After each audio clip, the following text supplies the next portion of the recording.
the Quran actually begins with, after Al-Fatiha, Bismillah ar-Rahman ar-Rahim, Alif Lam Mim, ذلك الكتاب لا ريب فيه هدى للمتقين. هدى للمتقين. This is a guidance for the people of taqwa. And so taqwa is absolutely at the core of the Quranic message. As I reiterated before, the very first commandment is a commandment to taqwa. Now in Taha, Surah Taha, the Prophet ﷺ is being addressed by Allah subhanahu wa ta'ala, and Allah subhanahu wa ta'ala tells him, وَأْمُرْ أَهْلَكَ بِالصَّلَاةِ وَاصْطَبِرْ عَلَيْهَا, that command your family to prayer and be deeply patient in this. وَاصْطَبِرْ عَلَيْهَا. One of the things about the Arabic language, Allah subhanahu wa ta'ala could have said, وَاصْبِرْ عَلَيْهَا, be patient with it. When you add something, it intensifies the meaning. And here, the letter that was added to the verb sabara yasbiru, to be patient, was ta, which is an emphatic letter.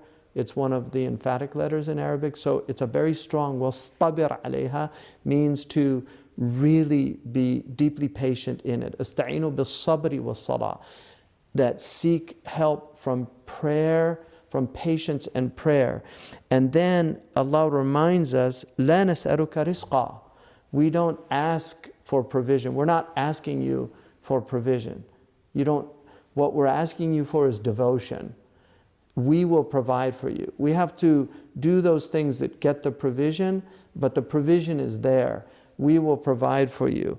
نَحْنُ نَرْزُقُكَ. We will provide for you. وَالْعَاقِبَةُ لِلتَّقْوَى. So the phrase comes in this verse about prayer, that with this prayer you are preparing yourself for the inevitability of victory. The victory of the soul over the ego, the victory of the Mosaic reality over the Pharaonic reality, the victory of truth over falsehood, the victory of justice over oppression. This is what prayer, at the essence of prayer, it's in order for you to constantly go back to God, no matter how difficult things get, that you go back to Allah subhanahu wa ta'ala with prayer. Sta'inu bis sabri was salah. Take isti'ana, take aun from God. Take your solace, your help, your succor from Allah subhanahu wa ta'ala.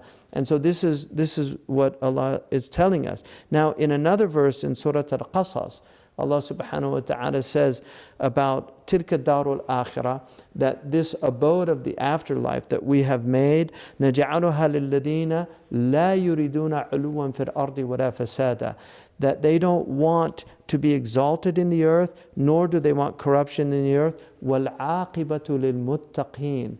And the end affair is for the people of taqwa. Again, it's a reminder that these are people, the akhirah has been set aside. So the great victory, there are times when the Muslims have seen victory in this world, the people of truth. When it was Bani Israel, when the Israelites were on the truth, God gave them victory over Pharaoh. Pharaoh was drowned. He drowned in the ocean. And God gave them entrance into the promised land because they were the people of truth. They were adhering to these principles and being guided by them. The Prophet ﷺ gave victory also to the people of Jesus over his enemies at that time. So in that case, it was the opposite. Now the people of Israel who opposed Jesus at the time. And this is part of the problem with human beings, is that we oscillate. So there are times when we're powerless, there are times when we're in power. Depending on how we respond to that power is depending on who we're with. Are we with God or are we with Pharaoh? Those are the two choices. You're either with God or you're with Pharaoh. And there's really no in-between in this. And so this idea of the Darul Akhirah being placed for those who don't want to be exalted in the earth, like Pharaoh. Pharaoh ala fil ard, he elevated himself in the earth. Whereas the people of the Mosaic people, the Jesuit people, the Mohammedan people, peace be upon all of our prophets, these are the people who humble themselves. وَعِبَادُ الرَّحْمَنِ الَّذِينَ يَمْشُونَ عَلَى الْأَرْضِ هَوْنًا وَإِذَا خَاطَبَهُمُ الْجَاهِلُونَ قَالُوا سَلَامًا. The servants of the merciful. And inshallah we're going to look at those 12 attributes that define the servants of the merciful. The servants of the merciful who tread lightly on the earth. They walk lightly on the earth. يَمْشُونَ عَلَى الْأَرْضِ هَوْنًا. They tread lightly on the earth. It's interesting now we talk about carbon footprints. People that have heavy carbon footprints, that pollute a lot. The people of Allah subhanahu wa ta'ala are people that they tread lightly on the earth. They don't want to be exalted in the earth. And so this idea that the akhirah is made for those الَّذِينَ لَا يُرِيدُونَ عُلُوًّا فِي الْأَرْضِ وَلَا فَسَادًا. They don't want either to be exalted or corruption. And these two tend to go together.